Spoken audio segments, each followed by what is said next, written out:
Again, so good morning. My name is Julie, and I'm just going to be giving a brief overview and update on some of the high immune response technology work that we've been doing. So just a brief overview of the immune response that the high immune response test measures. It measures the adaptive immune response, which is the part of the immune response that's directed specifically towards a foreign material or the antigen that induced it. And that response will initiate a neutralization of that antigen, and also through the memory response will instigate enhanced resistance to subsequent infection by that particular organism. And so the HIR test is unique in that it has the capability to measure the primary response. So it measures an animal's inherent capacity towards immune response for particular antigens, whether they be viral or bacterial in nature. So again, the high immune response test measures both the antibody-mediated immune response and the cell-mediated immune response. And it's very important that these two arms of the adaptive immune response work together in concert, in a balance, to be able to manage all the different pathogen assaults that an animal might encounter within its life. So the antibody-mediated immune response is very important for extracellular pathogens, things like bacteria. It's mainly propagated by the activity of B cells with some T cell help, and its main effector are specific antibodies, which can eliminate pathogens by a variety of different effector mechanisms. And then the second arm of the adaptive immune response is cell-mediated immunity. And this is particularly important for intracellular pathogens, things like viruses. It's mainly mediated by T cells. And these cells would include T killer cells and NK cells. And again, there are a variety of different pathways of effector mechanisms through which cell-mediated immune response functions. So the actual tests are two tests, and they capture broad-based disease resistance. The first, we measure antibody-mediated immune response to an antigen that elicits an antibody response. And we do that, we take a blood sample on what would be blood 1, would be our pre-exposure response, or our pre-exposure blood test, and then an intramuscular injection combined with both an antibody and a cell-mediated immune response inducing antigen is given to every animal. And then 2 weeks later at blood 2, we would take a second blood test, and we would measure the difference in antibody activity towards the antibody-mediated immune response eliciting antigen. And then also on the day that we would collect blood 2, we do a test to measure the cell-mediated immune response, and that's what's depicted here on the right. So you can see an intradermal injection is made into the inner thigh of each piglet. One is PBS, which is just a saline control, and then the other would be containing the antigen that elicits the cell-mediated response. So it's an intradermal injection. And then what we do is we measure the change in skin thickness. So what will happen is, in response to that antigen, cells will infiltrate to the area, and that will cause the skin to thicken, and the magnitude of that thickness is indicative of the strength of the response. So that's just kind of a close-up of that intradermal injection there and the way we measure. So this is probably familiar to a lot of you. It's the different immune response phenotypes. So we measure for both antibody and cell-mediated immune response. So on the left, we have low antibody, high cell-mediated. On the bottom, low antibody and low cell-mediated response.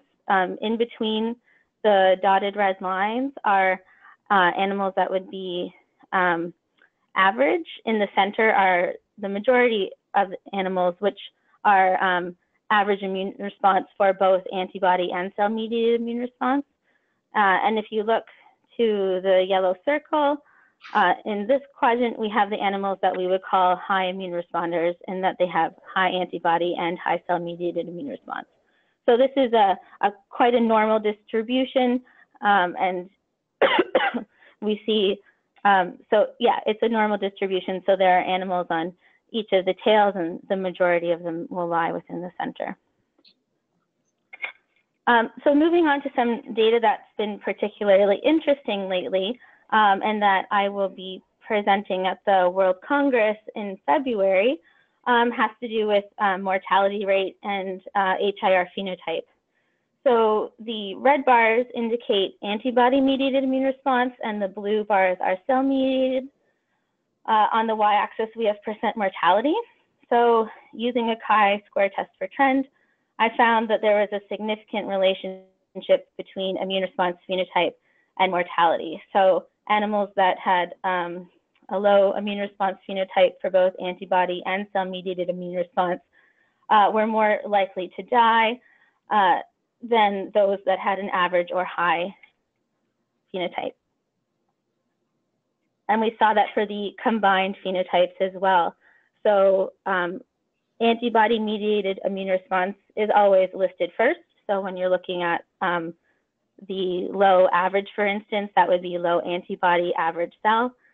And again, we saw a significant trend here in that animals that had a low immune response or had a combination of low or average tended to die more frequently than those that had a high immune response phenotype.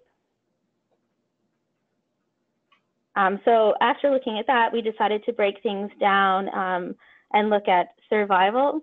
Oh, sorry, I should have indicated that this was inclusive of all the animals that we immune response phenotyped from cycles 1 to 3, or cycles 1 to 4, I believe. And then when we come to the survival curves, I only have the information included right now for cycles 1 to 3. And I did make sure to go through the database and disclude animals that died due to sampling, fighting, anything that wasn't linked to disease. So this survival curve is looking at antibody-mediated immune response only. The y-axis, again, is percent survival this time, and on the x, I have days alive. I indicated kind of a goal as 180 days of age and 110 kilograms kind of slaughter weight, and then looked at survivability of the animals within the different phenotypes. So the low antibody is in red, the average in blue, and the high in green. And I think it's really nice to see that the high antibody animals had increased survival compared to the average and low. Looking at the same thing for the cell-mediated immune response categories, there was no significant difference found for the cell-mediated immune response, but we can see that the high averages, that the highs at least, had better survivability than the averages and the lows. And then if we look at that for all of the combined phenotypes, so I think the critical lines to look at here would be the high highs, which are the green, the average lows and the low lows. So the average low is this pink line. You can see that there was quite a bit of death in that group, as well as the low group, and the blue line is the average group, and everything else kind of falls in the middle. I do know, since I've created this figure, that we had 2 animals in the high group die, so that line is not going to be straight for very long. But I think that these results are also indicating that the high phenotype is linked to increased survivability within the disease challenge model, and that was significant as well. And just something to wrap up, because the cell-mediated immune response has been a bit of a challenge lately. I made a graph of all of the percent change in skin fold thickness, so it's kind of just a more tangible way of illustrating that change in skin fold thickness. Instead of giving raw data in millimeters, I converted it to a percent change. So the cycle 1, which we had a lot less animals in because of phenotyping training going on, you can see that almost half of the animals had less than 100% fold increase. And I think the big difference is looking at the orange line, cycle 5, since we've been to Quebec in the summertime and have made some changes with regards to how the test is being done. You can see that there's a good increase in the magnitude of the response, but also that for the most part, we would consider a fold change of 30% or more to be an active response. And there is a good portion of the animals that are actively responding. And I think with the adjustments and improvements that we've made to the test, we're seeing, lost my mouse again, we're seeing a really positive change in how the cell-mediated immune response is being measured. And I was happy to see that. And I'm also going to be traveling to Prasad early next week just to make sure all of this stays on track. So that's all I've got. Thank you, Julie. Getting us some interesting work there, interesting results. So any questions, comments? I've got one. Shout it, John. Hi, Julie. Nice presentation. It's John. In this chart you've got here on the screen, can you explain for me again what the y-axis means?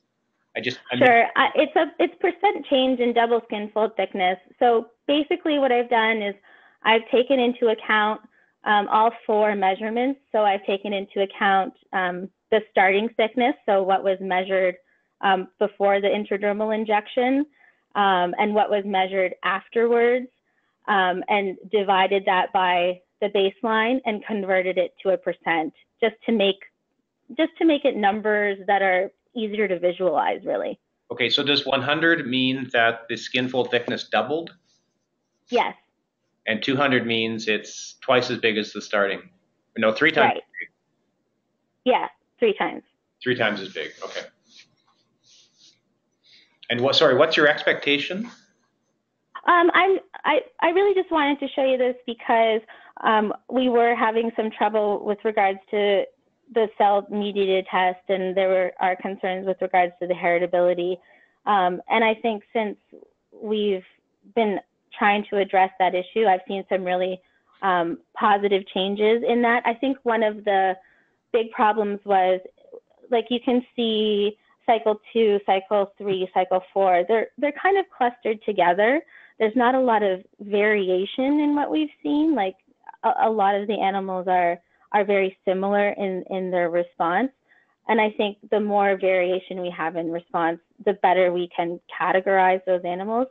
So I was really pleased to see that in cycle 5, we're getting much more variation in response. And I think that's because we're now actually measuring a response, whereas before I wasn't 100% confident that all of the antigen that should be going in was going in. And I think that now that it is, we can be confident that things will move forward positively.